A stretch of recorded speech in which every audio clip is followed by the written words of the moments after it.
harapan gue tentu ini menjadi sinyal yang sangat positif ya. Kita belum beralih bulan, masih di bulan Juli, dan kita baru melakoni 2 pertandingan dan masih ada beberapa pertandingan pramusim lagi. Jadi ini akan menjadi suntikan yang bagus sekali buat skuad Juve dan Spalletti khususnya. Benar tadi lo bilang bahwa Kolo Muani memang sudah pernah di Juventus selama setengah musim, tapi belum pernah berlatih bersama Spalletti. Spalletti belum pernah melatih banyak pemain pilar sih kalau nanti lawan Nice. Daripada mainin next gen lagi, gue nggak terlalu seneng sih sama mainnya kemarin. Ya, belum ada yang menarik ya. Iya, karena belum ada yang nonjol banget. Sorry to say ya, gitu. Kalau golnya Miretti juga, ya gitu dah, kan.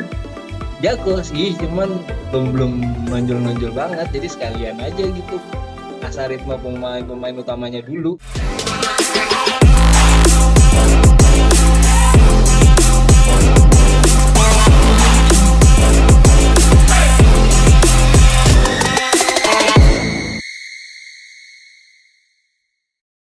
Here we go. Yang dinanti-nanti akhirnya terlepas juga dari tahanannya PSG. Jadi nih gue menganggap Randal Kolo Muani ditahan-tahan mulu nih sama PSG untuk tanda tangan sama Juventus dan akhirnya deal juga. Ya kayaknya hampir setahun setengah deh, kayaknya setengah kompetisi. Ya kayaknya setahun setengah deh kita menunggu Randal Kolo Muani. Harusnya di musim lalu nih bersama Komoli harusnya udah deal. Cuman ternyata Komoli nggak jago.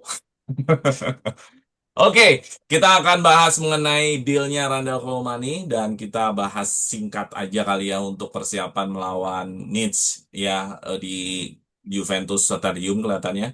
Terus juga terakhir ya juga singkat saja tentang FIGC yang banyak masalah drama. Tapi tentu di awal kita akan ngomongin Randal Kolo Muani yang akhirnya join bersama Juventus bersama gue Jeki dan teman-teman gue dengan siapa? Yang pakai jersey pink dengan siapa? gue dengan Poundra Juventini dari Bosnia. Oh, nanti ada temennya tuh dari Bosnia. Mm-mm. Oke, yang satu lagi yang pakai kacamata ya, pakai kacamata. Pokoknya satu lagi deh dengan siapa? Halo, Assalamualaikum warahmatullahi wabarakatuh. Salam sejahtera untuk semuanya. Om Swastiastu, Namo Buddhaya. Salam kebajikan. Gue Ush. Suryo dari Depok. Oke, selalu khas salamin Suryo ya. Oke, udah pada tahu ya, kabarnya sangat mendadak sekali. Sebenarnya kita mempersiapkan materinya hanya untuk kira-kira Randal Kolo Muani bakal join nggak? Taunya udah join duluan sebelum kita ngetek dan itu bagus. Jadi kita udah sejalan dengan jadwal kita. Tapi sebelum gue pengen langsung ke Randal Kolo Muani, gue pengen mempromosikan dulu bahwa kita punya grup WA yang sangat aktif sekali. Ya kayaknya nggak pernah sepi grupnya dan itu bisa lo join kalau lo join grup membership kita. Ya. Terus yang kedua adalah kalau lo keuntungan join membership adalah lo bisa ngobrol kayak gini nih. Ya biasanya kita ada membership. Kenapa lo perlu ngobrol tentang hobi lo? Ya biar lu bisa punya temen ngobrol di luar keseharian gitu kan. Mungkin lu udah keseharian udah capek, udah apa, lu mungkin perlu ngobrol tentang hobi lu. Hobi lu adalah suka Juventus, dan Suara Juventus adalah tempat yang tepat untuk lu ngobrolin hobi lu. Jadi join aja, nanti lu bisa ngobrol di sini. Terus kita ada merchandise ya, ada merchandise. Nah, kita pakai logo ini supaya lu mengingat bahwa merchandise kita ada logo kita Suara Juventini. Jadi didukung logo kita ya. Jadi Suryo Pondra juga didukung ya, diborong merchandise kita ya. Ada tote bag, ada topi, terus ada gantungan kunci ya. Terus yang terakhir adalah QR. QR kita itu lo support supaya channel kita bisa eksis terus ya. Mungkin itu promosinya, langsung aja. Udah nggak sabar gua untuk mengobrol dan menanyakan kepada teman-teman bahwa ini kabar nggak mendadak sih, sudah dikasih tahu aba-abanya, nggak semendadak, nggak kayak Zeki Celik, nggak kayak Jeff Ekator yang tiba-tiba here we go. Ini sudah sangat diberitakan ya, pelan-pelan, pelan-pelan. Bahkan eh, udah dikasih aba-aba oleh semua jurnalis bahwa dalam waktu 24 jam, 48 jam ya masing-masing bisa punya infonya masing-masing dan ternyata lebih cepat dari yang gua prediksi. Gua kira mungkin nanti pagi atau dini hari nanti Colomani bisa deal, ternyata sudah deal di waktu Indonesia jam sekitar 8 malam lah. Dan di informasinya mengenai dia deal dengan angka seberapa, masing-masing berbeda ya. Kalau dari Romano 45 juta. Kalau dari Di Marzio ada 38 juta plus 12 juta bonus. Tapi yang sama itu adalah gajinya. Gajinya adalah 5 juta per musim dan kontraknya semua sama, 2031. Mungkin beberapa hari ke depan nanti kalau udah sign tanda tangan biasanya Juventus akan rilis aslinya deal kontraknya akan seperti apa. Tapi kalau untuk wajib pembelian sih kayaknya hampir sama semua, tinggal angkanya aja nih beda-beda gitu. Dan tes medis akan dijalankan mungkin dalam waktu 48 jam ke depan dan yang lebih baiknya adalah kalau Mani bisa ikut tur.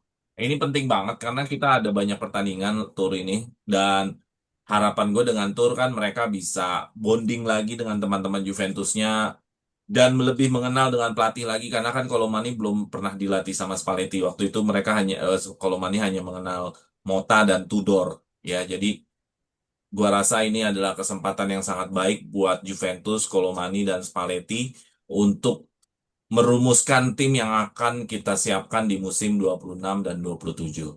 Nah, jadi Pondra, ya mungkin ini pertanyaannya berbeda lagi dari apa yang kita siapkan di awal bahwa sudah deal nih. Sudah deal, gue juga sangat mendadak sekali sudah deal. Dan apa respon lo ketika lo tahu ini sudah deal dan apa harapan lo dan perlu perlu perlu apa yang dilakukan Juventus terhadap Colomani ketika sudah deal seperti ini? Silakan Bondra.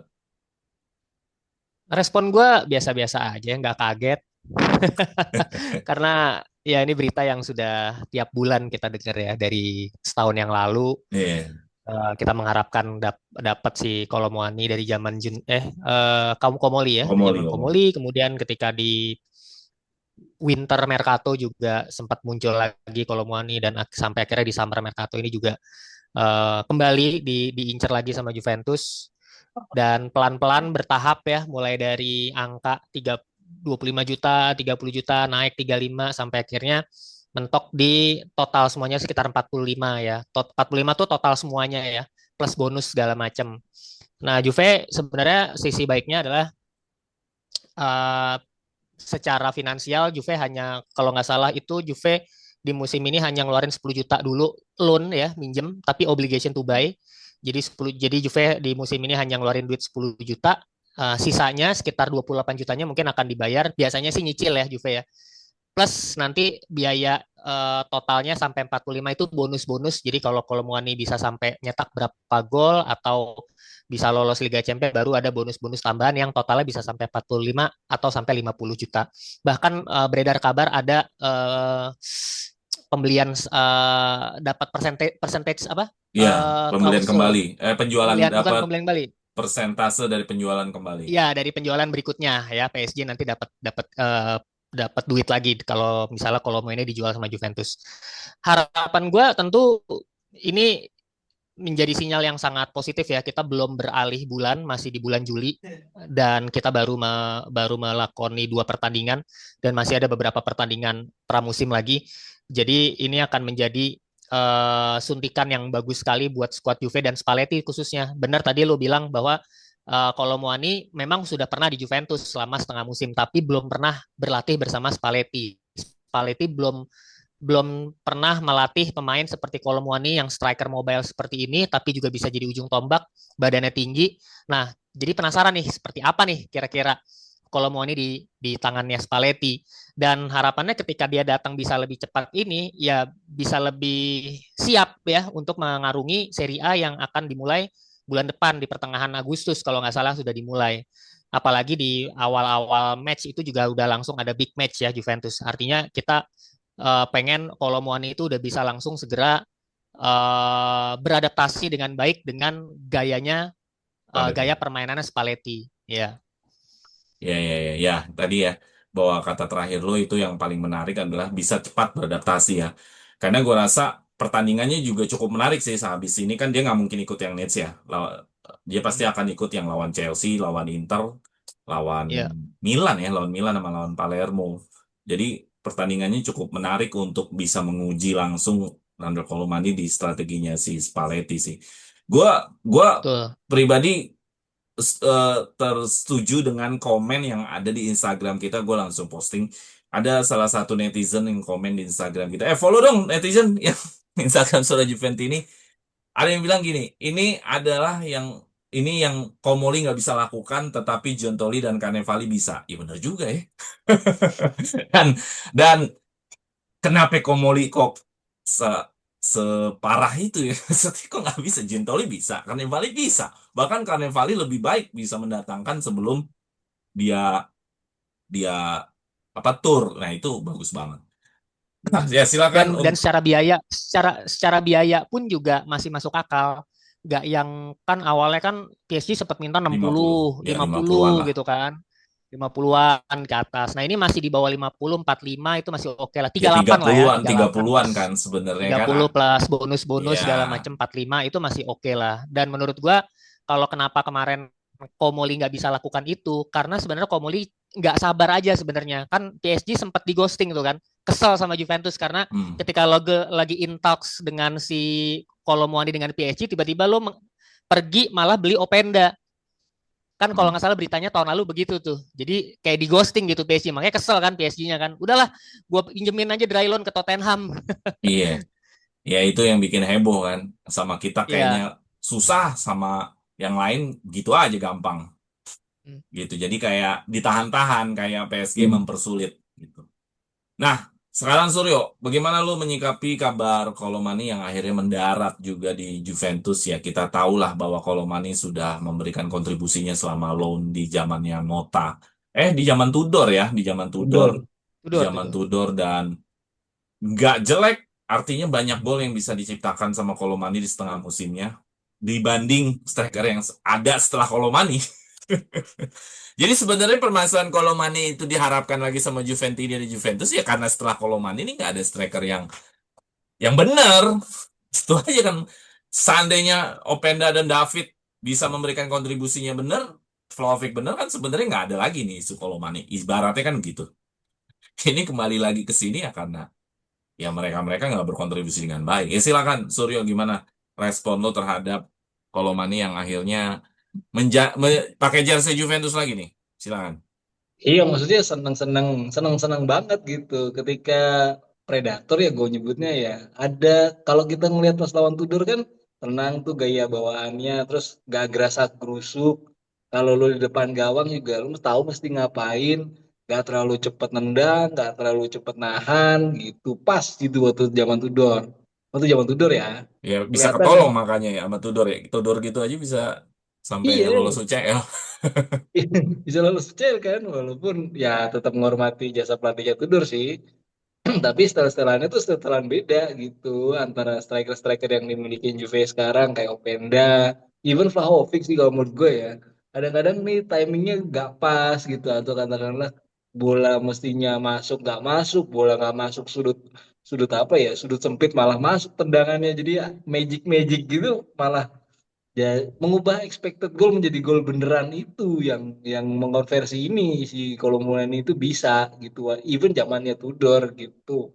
Nah mungkin kalau udah ada Jeff Ekator, Vlahovic juga masih tanda tanya kan, terus apa namanya masuk Kolomouani ya Openda udah cabut, terus si Jonathan David bisa saling melengkapi gitu kalau misalnya Kolomuaninya kita kesulitan nih ngebongkar katakanlah pertahanan lawan. David kan bukan tipe yang seperti itu kan kalau menurut gua. Kalau Iya. ada Kolomuani ini masih ada dalam tanda kutip ya pemecah ini loh konsentrasi back lawan gitu kalau menurut gua kan dia tinggi gesit Ya juga kayak gitu. waktu lawan Inter yang golnya Chico. Ya, golnya Jiko bisa gitu. Iya kan? Kalau kalau si David ini butuh ketenangan kayak misalnya kemarin dia bermain di Kanada itu kan dia mendapatkan ketenangan tuh waktu ngegolin tiga Tapi dia ya dia golin ngegolinnya pas lagi lawan Bahrain doang. Kok lawan Bahrain Qatar, sih? Lawan Qatar. Qatar Qatar. doang. Ya setidaknya bisa saling fleksibilitas taktiknya itulah fleksibilitas taktiknya Spalletti yang nanti menentukan sudah punya Ekator, Vlahovic kemudian Kolomwani dan ini si siapa?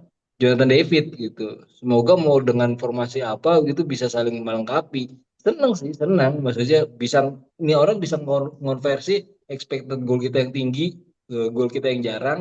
Semoga jadi lebih gacor lagi istilahnya gitu. Jadi lebih banyak golnya dan kita bisa lebih menang lagi, lebih bagus lagi Juve-nya gitu. Oke, memang Jadi betul konversi gol itu menjadi isu utama di musim lalu ya, karena gol yang paling banyak itu memang bukan dari striker ternyata Juventus itu malah dari seorang penyerang sayap yaitu Yildiz. Jadi struktur gol itu memang lebih bagus kalau striker lebih banyak ya. Mungkin nanti kalau Mani bisa memberikan kontribusi konversi gol yang nyata. Tapi kalau menurut lo, Sur, masih tentang Kolomani. Kita udah dapat Kolomani. Kita masih ada Milik yang belum keluar. Kita ada Jeff Ekator, terus kita ada Jonathan David. Udah ada 4 striker. Ini udah cukup atau ada yang harus keluar terus masukin lagi atau gimana? Jawaban singkat aja. Nanti hmm, sama juga pertanyaannya ke Pondra. cukup lebih baik dananya buat back sayap atau gelandang lagi gitu. Berarti Milik masih ikutan nih. Masih. Milik masih ikutan nih. Oke, berarti cukup ya. Berarti lini depan kita udah beres musim ini. Udah, menurut gua udah. Udah beres ya. Oke, tadi gambarannya kita udah punya 4 striker nih. Vlahovic emang udah out, udah nggak ada lagi. Ya, tadi Jonathan David, Ronald Colomani, Jeff Ekator, dan Milik. Menurut lu, Pondra, ini udah cukup? Ataukah memang ada yang harus diganti lagi? Kalau diganti siapa? Dan seperti apa nanti yang harus diganti? Ataukah ada nama pemainnya atau karakternya? Silakan, Pondra. Milik harus dibuang sih kalau menurut gue. Jadi buat apa juga pemain nggak pernah main, cuman bayar gaji doang gitu kan. Mendingan Milik kita buang. Sebenarnya tiga striker ini udah cukup ya dengan ada Kolomwani, David sama Ekator ya. Hmm. Apalagi kalau kita mainnya Spalletti kan memang 4-3-3 yang dimana ada satu striker tunggal gitu. Nah cuman kan David ini bukan bukan ujung tombak banget nih. Ekator kita belum bisa nemuin polanya ya. Kelihatannya sih dengan postur yang tinggi dia bisa jadi target man, jadi striker tunggal. Nah, artinya gue masih agak ragu di Jonathan David sebenarnya. Jadi antara cukup-cukup nggak cukup sih kalau untuk mengarungi satu musim aja di Serie A sih oke-oke aja. Tapi kalau kita harus bermain di dua kompetisi Liga Eropa atau mungkin Liga Champions, menurut gue masih kurang Jadi gitu. diganti berarti atau nambah Ya mungkin Davidnya yang menurut gue harus keluar. Ya Davidnya yang udah cukup sebenarnya udah cukup. Tapi kalau dibilang idealnya tuh menurut gue belum ideal gitu. oh Untuk berarti lini depan berarti kalau ada Juventus gitu. kesempatan bisa nuker David gitu maksud lo. Ya bisa nuker David atau lo nambah satu striker lagi, Davidnya ganti posisi. Miliknya udah pasti kebuang gitu. Miliknya udah pasti kebuang aja. Hmm. Karena kan kadang 3-4-2-1 kan atau 4-2-4-3-2-1 tuh si Spalletti ada dua pemain yang di belakang yang kadang diisi Yildiz sama Conceição kan. Nah, kadang-kadang kan David ngisi di posisi itu tuh, ngisi di posisi Conceição tuh, Iya, iya, agak ke iya. belakang striker. Nah, artinya lo kalau misalnya David jadi posisinya Conceição, lo cuma punya dua striker kan paling enggak kan si Ekator sama Kolomwani. Nah, kalau kondisinya seperti itu menurut gua masih kurang. Iya, iya. Perlu perlu ada tiga striker murni gitu. Kalau David kan bukan striker murni.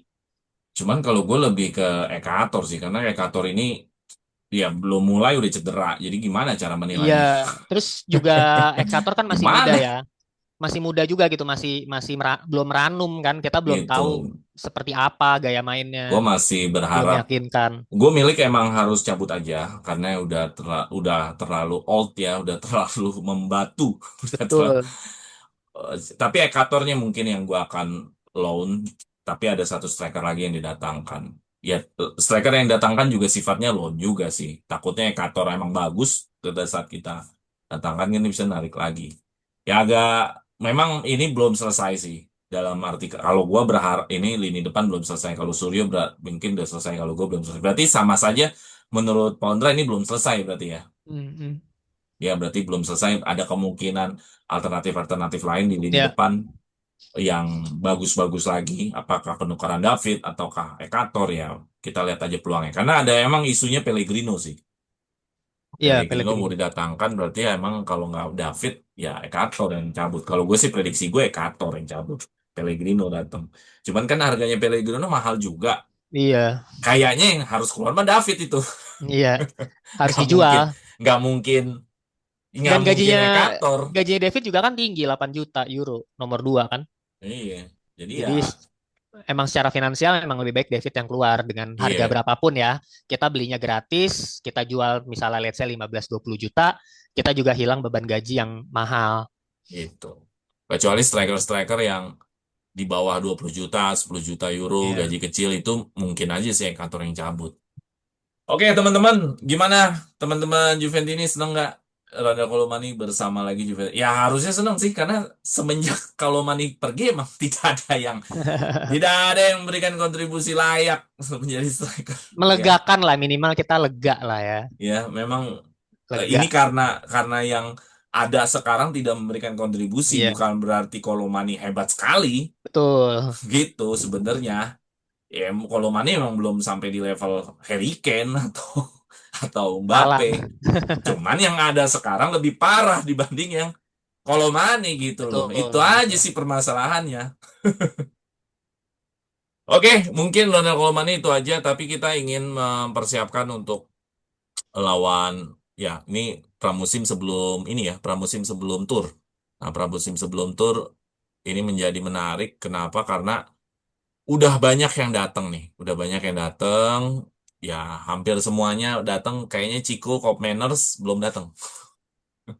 Ngapain sih orang negara aja juga udah cabut dari kapan tahu. Western udah datang, Western udah datang. Hampir ya gua katakan 80% lah kekuatan udah datang. Dengan kekuatan udah datang ini kita lihat pertandingan pertama tuh malas banget ditonton. Intensitas rendah segala macam. Pertandingan kedua lawan Standard di sini kayak Agak lumayan kontestasi lah. next gen. Next gen ini banyak banget Iya. yang main. Bahkan dikasih menit yang banyak. Masuk ke pertandingan ketiga ini kita nggak perlu cabut away. Kita hanya dari Italia.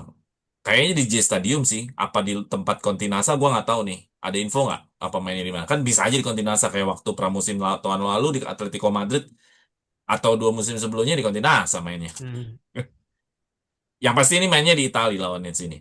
Nah, objektifnya apa nih? Udah ketiga nih. Apakah udah langsung mainin semua tim inti ya? Mungkin di luar dari ini ya, di luar dari Krondel Kolomani ya nggak mungkin ya. Udah ada David kok, udah ada Bremer, terus udah ada harusnya kayak Penturan udah main ya. Harusnya juga Yildiz udah main. Memang kurang Ciko doang. Kan tapi masih ada Boga. Nah, menurut lo, Ndra, apa objektif lo di pertandingan ketiga ini? Apakah langsung tim inti lagi ataukah konsultasi lagi buat next gen atau gimana?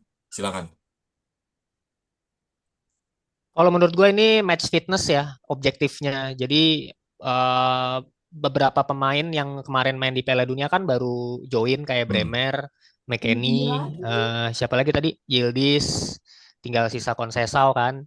Ini kan pemain yang mereka main di Piala Dunianya kan udah akhir bulan lalu ya. Bremer masih awal Juli lah. Nah, sementara kan masih ada waktu. Dia kan sempat liburan dulu, rehat. Nah, sekarang baru main lagi di tanggal 31 Juli. Artinya selama 2 minggu itu kan mereka nggak ada pertandingan 2 sampai 3 minggu. Bakal dirilis 1 bulan nih, karena tersinggir duluan. Nah, ini kan perlu match fitness gitu. Perlu perlu ditingkatkan level fitnessnya, kebugarannya. Supaya lu nggak kaget otot-ototnya bisa lebih dilemesin. Supaya nanti pelan-pelan setelah tanggal 31, kemudian tanggal 5 lawan Chelsea, kemudian tanggal 8 lawan Inter, ini bisa semakin meningkat lagi match fitnessnya ketika pas Serie A dimulai. Jadi menurut gua objektif awalnya sih match fitnessnya dulu ya. Kalau yang pemain yang sebelumnya udah main kan di lawan Liga sama lawan mana sebelumnya? Lawan Be- itu, Besok kan lawan ya. Itu Basel, kan udah Basel. udah sempat main tuh beberapa beberapa pemain. Cambiaso udah cukup oke ya, udah Cambiaso kemarin bagus kok lawan Liga, terus Boga lah ya udah lumayan lah. Miretti juga meskipun masih brekecek gitu ya, tapi ya Cigolin. mainnya golin masih oke gitu. Itu kan match fitness gitu loh, pemanasan lo ketika main di lapangan tuh otot-otot semua tuh bisa cukup panas, sudah bisa cukup pulih apa enggak untuk bisa lebih solid lagi gitu. Jadi menurut gua objektif awalnya tuh itu. Yang kedua ya soliditas ya. Bagaimanapun kan ada beberapa pemain baru nih dan ada beberapa pemain yang dari next gen juga kayak Owusu, terus Jackie Celik juga. Jaki Celik, Ekhator masih cedera, masih nanti mungkin di awal Agustus katanya. Jadi menurut gua di pramusim besok lawan Nice itu ya tetap Spalletti mau melihat pemain-pemain dari next gen juga mana-mana aja pemain yang masih bisa yang bisa dipromosin. Adin Licina, Durmisi kan kemarin Hmm. diberikan kesempatan lebih banyak. Jadi itu kesempatan buat Spalletti untuk menilai gitu sih. Jadi match fitness ini belum tentu main dari awal atau Iya, sebenarnya dari awal bener. belum tentu main dari awal atau belum tentu main full. Oh. Bisa jadi masih pelan-pelan Tapi kan. prediksi lu main dari awal atau nggak? Kalau Iya, pemain-pemain inti. iya, iya. Kalau yang kemarin yang udah latihan ya mungkin bisa main Oh dari iya. awal ya. Kalau yang Nggak dari kayak udah Bremer, latihan. David. Bremer tuh balik kapan dia? Ya, Masih di minggu minggu-minggu ini ya? ini. Minggu ini ya? Bisa sih, bisa aja dia main dari awal. Menurut gue emang harus segera main dari awal sih.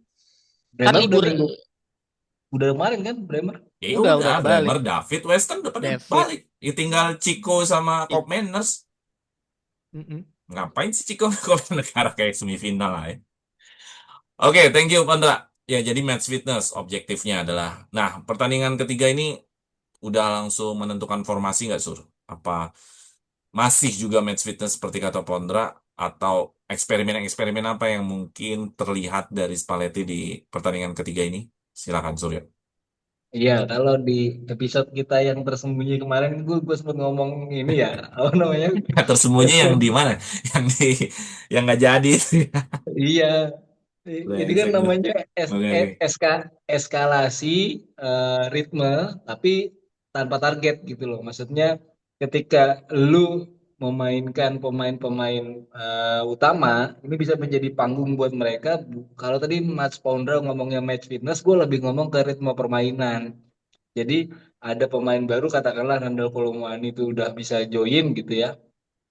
Itu bisa nge-match dulu gitu. Babak pertama dulu kalau menurut gua agak diubah. Kemarin itu banyak main next gen, sekarang pemain utama-utamanya dulu gitu. Main sampai menit 45 setengah babak atau katakanlah 60-an baru nanti next gen gitu. Jadi bisa jadi panggung dulu untuk memelihara mengasah ritme lagi gitu. Karena sebelumnya kan sudah masing-masing dengan national timnya. Terus sekarang baru gabung. Kalau tadi dari sisi match fitness, kalau gue dari sisi ritme permainan, diasah lagi, gimana apa bonding lagi gitu. Emang sayang sih Jeff Ekator itu baru masuk langsung cedera tuh kayak punya kebiasaan deh. Pemain-pemain baru. Nggak, gue ngelihat badannya kayak nggak mungkin cedera ya. Lu tahu kan, anak Hmm. 18 tahun badannya gede banget, kayak Kayak Lukaku. Iya, Balotelli. Balotelli ya. Iya, kayak Kayak Balotelli gitu. masih ada kurusnya, Ndra. Kayak Lukaku. kayak Traore, Traore Liga Inggris nah. Ada mah. Ada Oh, ya. itu mah badan fitness. Lu kayak Iya, gede banget, kayak kayak Lukaku lah, Lukaku muda lah. iya Lukaku muda nggak apa-apa dah ya kan Lukaku muda. Tapi Cuman lu tau nggak cederanya gimana? Kayak cuma diselengkat gitu. Ah, Otot kan? Hah? Cedera otot kan? Iya, maksudnya bukan yang benturan gimana-gimana. Ya udahlah. Ya terus terus terus. sayang banget. Sayang banget gitu kan kalau itu bisa dipakai buat proyeksi ngeblend sama tim ngasah ritme gitu. Jadi yang ya gue nggak terlalu yakin ya. Maksudnya Spalletti itu nanti pada ini ya pada matchnya awal seri A itu bakal makin next game juga terlalu beresiko kalau menurut gue. Ya buat ngasah ritme lagi banyak pemain-pemain pilar sih kalau kalau nanti lawan Nice daripada mainin next gen lagi, gue nggak terlalu seneng sih sama mainnya kemarin. Ya belum ada Karena yang menarik ya. iya, karena belum ada yang nonjol-nonjol banget. Sorry itu sih ya, gitu. Kalau golnya Miretti juga, ya gitu dah, dia kan. Jago sih, cuman belum belum nonjol-nonjol banget. Jadi sekalian aja gitu. Asal ritme pemain-pemain utamanya dulu, gitu. Jadi panggung buat pemain utama dulu deh, gitu. Oke, oke, bicara ritme mungkin bicara intensitas juga ya. Karena intensitas itu berapa sering, berapa intens untuk memberikan tekanan pada lawan, itu yang harusnya sudah mulai meningkat di pertandingan ketiga ini. Pertandingan pertama intensitasnya kayak orang nggak mau main bola, kayak oh ya ya ya oke oke. Intensitas kedua, gue lebih ngelihat yang punya intensitas malah anak-anak next gen. Kayak Lucina tuh berharap betul dia terlihat di Spalletti. Nah, untuk di pertandingan ketiga ini gue berharap ada intensitas yang lebih kelihatan lagi, misalkan kayak Boga, kayak kayak apa, attempt-nya tuh lebih kelihatan, tekanan untuk menciptakan peluang golnya tuh lebih kelihatan lagi gitu, jadi supaya ya ada peningkatan dari setiap game ke game gitu loh. Mungkin itu dulu untuk game ketiga kita ya, nanti kita akan lihat sejauh mana Spalletti mencoba tim ini di pertandingan ketiga pramusim. Nah, terakhir gue juga ini mungkin singkat aja ya, karena ini sudah cukup. Ya, walaupun ini ada ngaruhnya sama Juventus, yaitu FIGC. FIGC Kenapa perlu kita bicarakan biar bagaimanapun Juventus di bawah naungan FIGC. Ketika FIGC bermasalah, entah gimana caranya nanti Juventus juga ikut-ikutan efek dari bermasalahnya FIGC. Nah, jadi ada drama mereka memilih pelatih kacau balau, terus tiba-tiba jadinya Mancini dari awal Pirlo, Mhm. bahkan ada sempat Pep Guardiola, terus Maldini baru, ya singkatnya ya baru berjabat 10 hari, 16 hari, langsung resign, ya udah pokoknya banyak drama. Pertanyaannya adalah, apakah stabilitas ini akan mengganggu, bukan mengganggu ya, sekarang mungkin nggak terlihat mengganggu seperti apa. Apakah stabilitas strategi ini akan menjadi gambaran FIGC yang akan dikelola seperti ini dan berpengaruh nantinya terhadap klub-klub Serie A dan Juventus? Kalau menurut Pondra gimana? Hmm, dengan FVGC yang nggak yang seperti ini ya, betapa bobroknya ya. Sebenarnya kan udah dari udah dari dulu ya sebenarnya ya. Iya, Mengganggunya iya, udah iya. dari dulu sebenarnya. Iya, Tadinya kan kan kita kan punya kasus yang itu kan, yang iya, nggak dibantu sama dia kan, yang kasus capital gain. cuman gue lebih ke ini ya. Tadinya kita pikir ya FIGC bakal berbenah, ya melakukan evaluasi, melakukan revolusi dengan menghadirkan anak-anak muda, Maldini ya. Untuk ukuran FIGC kan masih muda ya, Maldini, Ya lima Leonardo puluh lima gitu. tahun. Ya tapi kan pemain apa masih belum berpengalaman gitu, Iya, iya, iya. nggak seperti Ranieri yang udah tua gitu. Ya harapannya tadi kan bakal ada revolusi nih. Kita berpikir nanti ide-idenya Roberto Baggio itu bisa diimplementasikan. Tadinya kan kita bakal berpikir seperti itu. Ternyata Malininya nggak kuat gitu kan. Baru 10 hari, 12 hari ngelihat gaya-gaya PNS nih kayaknya nih FIGC nih gitu kan. Gaya-gaya BUMN nih. Iya, Jadi iya, iya. ya masih kental mungkin ya syarat politiknya. Jadi Maldini memutuskan untuk mundur. Dan tadinya kan sempat Chiellini tuh yang mau Iya. dideketin kan, jadi dirtek kan. Alhamdulillah Chiellini nggak jadi direkrut karena katanya Chiellininya nolak. Ya mungkin belajar dari Maldini juga kan. Dan memang menurut gue juga agak disayangkan juga ya. Maksud gue Maldini kan waktu pas pertama kali ngelihat lu ditawarin kerjaan kan lu tahu FIGC sebobrok itu. Ya risikonya memang bakal ada kayak gini-gini gitu kan, drama-drama kayak gini. Ya sekarang lu mundur menurut gue jadi kayak cepetan aja gitu sih. Ya untungnya Kiel ini nggak terbuai ya dengan tawaran itu, dia tetap fokus ada di Juventus. Jadi kalau buat Juve sendiri menurut gua mungkin tidak terlalu berpengaruh banget ya. Kita biar aja FIGC itu dengan segala politiknya kita fokus sama Juventus saja gitu kan. Kelly ini alhamdulillahnya tadinya udah sempat digoyang mau direkrut ke FIGC ternyata nggak jadi. Ya udah nggak apa-apa biar biar Kelly ini tetap sama kita aja gitu kan. Dan kita fokus membangun kita juga jangan nyalain FIGC juga kalau menurut gua kenapa timnas Italia jeblok itu ya ada andil dari Juventusnya juga. Juventusnya sendiri juga tidak memproduksi pemain-pemain Italia yang bagus gitu. Maka sekarang kita fokus juga Juventus gimana caranya lo menghasilkan pemain-pemain Italia yang bagus. Sekarang lo datengin Ekator. Berikutnya siapa? Kan sempat ada Nicolo Fortini tuh katanya, sempat ada Pellegrini. Ya lo harus merekrut lebih banyak pemain-pemain Itali supaya lo bisa menyumbangkan banyak pemain berkualitas ke timnas gitu. Kalau gue lebih baik fokusnya udah Juventusnya aja nih kita benerin, kita produksi pemain Italia sebanyak mungkin sehingga nanti apapun nanti FIGC dengan segala macam politiknya itu kita nggak ngaruh apa-apa gitu loh. Kita masih tetap kuat. Yang penting kita bisa memberikan banyak sumbangsih ke FIGC gitu aja. Mau berharap apa sih maksud gue dari FIGC dengan Iya, gayanya iya. yang kayak sekarang kan? Iya, iya. Memang kita nggak bisa berharap apa-apa Juventus ini terhadap FIGC dan Iya kan? dramanya masih banyak dan gaya-gaya old habits-nya masih banyak. Jadi Betul. parah sih. Kalau gue pribadi, Juventus jangan pernah bikin kasus apapun terhadap UEFA, terhadap di Italia, karena gue nggak melihat FIGC akan membackup Juve kalau punya kasus. Beda sama Liga Spanyol waktu zaman Super League. Iya. Itu ketua La Liganya nge-backup semua klub. Kalau lu sentuh-sentuh La Liga, gua bela gitu loh. Nah ini kan nggak pernah ada statement dari FGC. Waktu kita capital gain kemarin malah ya udah syukurin lo istilahnya gitu. Iya. Nah itu yang gua gua berharap gua lihat tidak bisa lagi ada ada perlindungan perlindungan atau pembelaan bila Juventus salah langkah ya. Tapi mudah-mudahan internal kali ini tidak ada yang salah langkah ya. Jadi kalau masih salah langkah, FIGC-nya masih bentuk-bentuknya begini ya, lu emang nyari masalah sih. gitu. Oke, kalau Suryo gimana melihat dinamika yang ada di FVGC? Apakah ini tanda-tanda bahwa nggak akan ada perubahan? Ya, apakah ada efek ke Juventus di depannya suatu saat nanti? Kalau gue berkatakan, lu jangan pernah salah langkah lagi Juventus karena FVGC-nya nggak bakal bela lu deh kelihatannya ke depannya deh. Karena model-modelnya kayaknya masih begini. Ya, Iya, silakan. kalau FIGC ini banyak drama ya, kayak sinetron gitu. Efeknya kan regulatornya memproduksi peraturan yang mencela-mencele gitu kan. Ya Dan itu bisa juga. iya kan, peraturan yang mencela-mencele terus habis itu efeknya mungkin ke pembinaan pemain muda. Tadi kalau dari kata Mas Pondra, udah kita urusin Juve-nya aja, biar Juve-nya nanti memproduksi pemain muda berkualitas. Tapi gua agak nggak setuju di belakangnya berkontribusi untuk FIGC. Kalau gua lebih Bukan ke untuk ya, FVGC, untuk Italia maksud gue.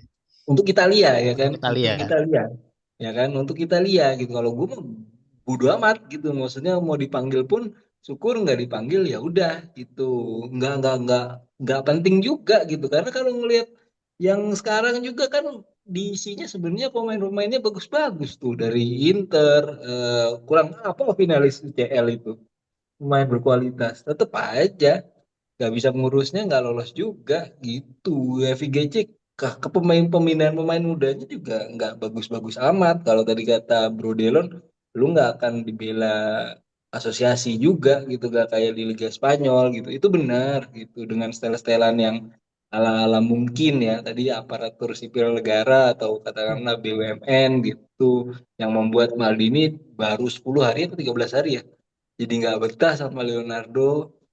Itu kan betapa amburadulnya di dalam, terus habis itu efeknya ke investor luar juga gitu, mau mau ngapain gitu di Liga Italia, kita mau menanamkan modal, mau baliknya ke kita mau berapa lama dengan valuasi seperti itu yang sangat rendah gitu misalnya. Iya. FIGC FIGC-nya juga nggak bisa berubah dengan pola yang gitu-gitu aja, nggak ada yang Yes, meragukan. sponsor gimana mau ngesponsorin sebuah liga kalau pengurusnya aja kayak gitu kan? Iya, heeh. Lu mau masuk suatu rumah, wah ini udah kebanyakan bos yang direnovasi gitu. Sama aja gue mau beli rumah baru gitu. Yang mendingan gue beli rumah baru, itu istilahnya kan. Hmm. Kecuali kecuali kalau renovasinya sedikit gitu. Is oke, masih bisa investor masuk gitu. Sayang, sayang banget FIGC-nya nggak mau berubah. Nih ya, sayang aja Jadi gitu. sebenarnya Kalau sebenarnya mereka nggak jauh beda dengan Indonesia ya. Maksudnya hanya Betul. casingnya Eropa aja, casingnya bule doang. iya, Casingnya bule, kalau kita Asia Tenggara gitu aja. Cuma casing doang, sifat karakter sama juga. Urusan mirip. politiknya, kubu-kubuannya Iya, itu sama juga, cuma beda ya dia gitu. bule, terus kita ya begini Asia Tenggara gitu. Kemarin kan juga katanya Maldini dibikin kayak gitu kan juga karena ada yang nggak suka katanya kubu-kubuan, terlalu Milan banget gitu.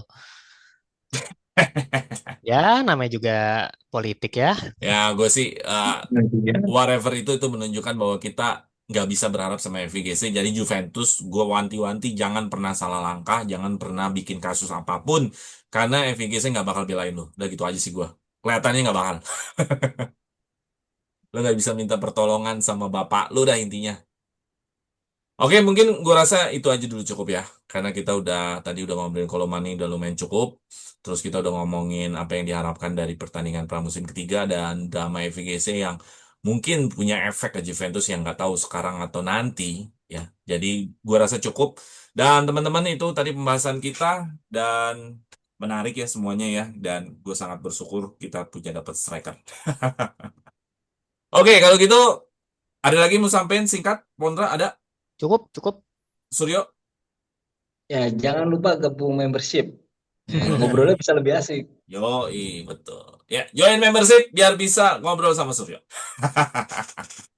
Oke, kalau gitu sampai jumpa di episode berikutnya. Jangan lupa share, like, and subscribe. Vino alla fine, Forza Forza Forza Juve! Juve. Juve!